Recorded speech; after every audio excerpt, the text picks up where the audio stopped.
In classic World of Warcraft, there are some pretty weird and random ways for your character to die that provide an immersive or unique RPG experience for most players. In hardcore, though, this ends up being rather inconvenient, as dying is obviously the last thing you want to happen, and losing your character to some tiny interaction you would never know about feels awful. Here's a list of 7 terrible ways to lose your character in hardcore WoW to no enemies. Let's move on to the first entry. To start off, we have some various engineering items which can easily kill you with a backfire that you can't do much about. First, the Gadgetzan and Everlook teleporters from Gnomish and Goblin Engineering respectively can both kill you when they backfire. The Gadgetzan teleporter has multiple outcomes, but the one you want to watch out for is when it teleports you super high in the sky above Gadgetzan, which will always kill you unless you have a way to reduce fall damage. The Everlook teleporter only has one malfunction, but it is intended to kill you if you are not prepared. On malfunction, you will begin to take 120% of your maximum health as damage over time for the next 24 seconds. This is manageable with a heal over time, shield, or health potion, but if you aren't paying attention thinking you are safe, it is pretty easy to let yourself die to this. The last engineering item is the Goblin Mortar, specifically when you attempt to reload it when you run out of charges on the item. The reload is a craft that has a chance to misfire and do a massive explosion for upwards of 10,000 damage. This explosion will one-shot most characters in the game, and is completely unavoidable other than just not reloading the mortar, so I would just recommend not using this mortar in the first place. Next is a pretty unfortunate one, and that is using the unstuck character service and getting ported to an enemy faction graveyard. While this technically is a death to an enemy, I would say that the death is primarily the fault of the unstuck character service. The way the service works is that when you request an unstuck, Blizzard will teleport your character to the nearest graveyard, regardless of the faction of your character. This can be really sketchy when you are in a contested zone with multiple faction graveyards, because you don't always know which is the closest, but sometimes using the service is unavoidable to save your character. If you fall through the world and can not log in or get a summon, this service is your only option, and if you had to use it because of a bug, it feels terrible. Logging in thinking you're fine, but getting swarmed by a group of enemy faction guards, while rare, is probably one of the worst ways to go out.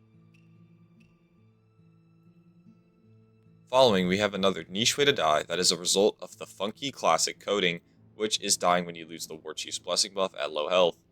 This happens because unlike other HP or stamina buffs, this doesn't add on to your maximum HP, but rather your overall base HP, which makes it interact a bit differently when you lose the buff. While losing most other health buffs will cut your maximum HP back down to what it was previously, losing this buff subtracts 300 HP from your current health, which unfortunately can kill you if you have below 300 HP left. This is likely only going to happen if you are fighting enemies and are super unlucky to get very low right when this buff runs out. Now we have a much more obvious and self-explanatory way to die, and that is lava and fire. In Classic WoW, lava damage does a flat amount of damage regardless of your level, and does damage on a 2-second timer. Initially, you can avoid lava damage by jumping, right when you would take the damage tick, which is where the idea of lava jumping comes from.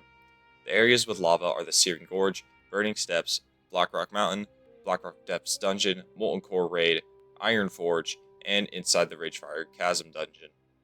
The most common ways I see people die to lava are getting one-shotted by it in Ragefire Chasm, because it does your entire health bar in one tick, and the Blackrock Depths Dungeon when people are trying to do skips towards the ends of the instance, though it is not uncommon for deaths to happen in other places, especially Ironforge when players don't pay attention.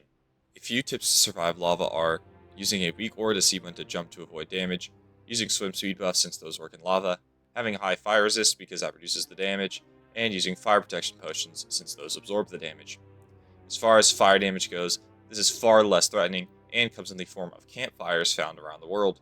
The damage from these is minimal, and is really hard to die from, since you need to stand on the campfire on really low health to actually die. I've only ever seen people die to fire when they stay on it right after they lose a duel, which is extremely unlucky, but makes for some pretty funny moments. Next, pretty similar to lava damage, but a bit different, we have the vent in the wall located in the boss room of Golemag the Incinerator in Molten Core. This will only damage you if you get really close to it when jumping from the upper layer that looks down on the boss room, and can be a very dangerous trap for people who are new to raiding Molten Core, but most routes don't require the whole raid to do the skip.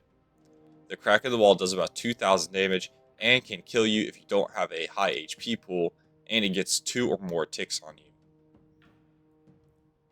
The last thing for this video is going to be the Warlock spell Ritual of Doom.